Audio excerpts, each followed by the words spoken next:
حضرت موسیٰ علیہ السلام کا زمانہ مبارکہ ہے، ایک شخص نے اپنے کزن کو، اپنے چچا کے بیٹے کو، چچا زاد کو قتل کر دیا اور خود ہی اس کا مدعی بن کے حضرت موسیٰ کے پاس آیا کہ بتائیے جناب میرے اس بھائی کو کس نے قتل کیا ہے؟ حضرت موسیٰ نے ایک سادی سی بات کی، کیا فرمایا؟ وَإِذْ قَالَ مُوسَىٰ لِقَوْمِهِ إِنَّ اللَّهَ يَأْمُرُكُمْ أَن تَذْبَحُوا بَقَرَةً۔ حضرت موسیٰ علیہ السلام نے اپنی قوم سے کہا کہ اللہ تمہیں حکم دیتا ہے کہ ایک گائے ذبح کرو، گائے کا کچھ حصہ مقتول کو مارو، وہ خود اٹھ کے بتا دے گا مجھے کس نے قتل کیا ہے۔ یہ پہلا سپارہ ہے قرآن مجید کا، آپ اس کو دیکھ لیں، یہ آیت نمبر 67 سے شروع ہو رہا ہے۔ تو اب وہ چونکہ ذبح کرنا نہیں چاہ رہا تھا، اس کو پتا تھا کہ مجرم تو میں خود ہوں، وہ ذبح چونکہ کرنا نہیں چاہ رہا تھا، اس سے کہا کہ مارو ایک حصہ گائے کا، اس کو تو یہ اٹھ کے بتا دے گا۔ تو اس نے جواب کیا دیا؟ قالوا اتتخذون ہزوا، کہنے لگا آپ میرے ساتھ مذاق کرتے ہیں، کبھی ایسا بھی ہوا ہے؟ قال اعوذ باللہ ان اکون من الجاہلین۔ حضرت موسیٰ علیہ السلام فرمانے لگے میں اللہ کی پناہ مانگتا ہوں میں جاہلوں میں سے ہو جاؤں۔ ہر وقت مذاق کرتے رہنا یہ تو جاہلوں کا طریقہ ہے۔ کن کا ہے؟ حضرت موسیٰ نے کہا ہے، قرآن پاک ہے، ہر وقت مذاق کرتے رہنا۔ خوش طبعی اور چیز ہے، مسکراتے رہنا، لیکن کسی کا مذاق ہر وقت اڑاتے رہنا کن کا طریقہ ہے؟ جاہلوں کا۔ جب کہا نہیں ذبح کرنی ہے تو اب ذرا دیکھیے کرنا نہیں نہ چاہ رہے، قالوا ادع لنا ربک یبین لنا ما ہی، کہنے لگے اے موسیٰ پھر آپ نہ رب سے دعا کریں کہ وہ ذرا کھول کے بتائے وہ گائیں کس طرح کی ہو، ارادہ نہیں نہ ذبح کرنے، آپ دعا کریں۔ قال انہ یقول انہا بقرۃ لا فارض ولا بکر، فرمایا کہ رب کہتا ہے وہ گائے نہ بوڑھی ہو نہ زیادہ بچیا ہو، عوان بین ذالک، ان کے درمیان ہو، یعنی جوان گائے ہو۔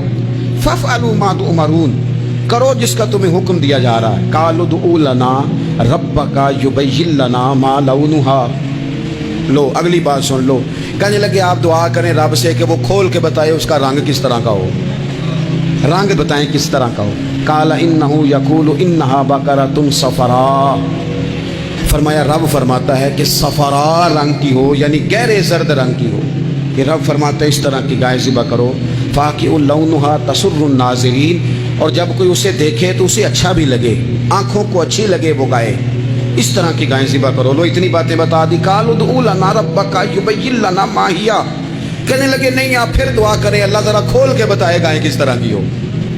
ان البقرہ تشابہ علینا، ہمیں ذرا گائیں پر شبہ پڑ گیا ہے کس طرح کی ذبح کرنی چاہیے۔ وَإِنَّا انشاءاللہ لمہتدون، اگر اللہ نے چاہا تو ضرور ہم ہدایت پا جائیں گے۔ پھر اللہ تعالیٰ نے فرمایا کہ قال انہ یقول انہا بقرۃ لا ذلول تثیر الارض، گائیں اس طرح کی ہو کہ وہ کبھی کھیتی میں نہ چلائی گئی ہو، یعنی اس کو کبھی کام نہ اس سے لیا گیا ہو۔ بیل کو لوگ لگاتے تھے نا، جو کام آج ٹریکٹر سے لیا جاتا ہے وہ گائے بیل سے لیا جاتا تھا، تو وہ کھیتی باڑی کے کام نہ اس کو لگایا گیا ہو۔ ولا تسقی الحرث، اور نہ اس سے پانی نکالا گیا ہو، نہ کھیت چلانے ہل چلانے میں لگائی گئی ہو، اور وہ جو کنواں ہوتا تھا جس کے گرد گائیں گھومتی تھی، تو کہا وہ بھی کام اس نے نہ کیا ہو گائے نے۔ مسلمۃ لا شیۃ فیہا، وہ ہر عیب سے پاک ہونی چاہیے۔ قالوا الآن جئت بالحق، اب کہنے لگے اب آپ صحیح بات لے کے آئیں، اب سوال ختم ہو گئے نا، کہنے لگے اب آپ بات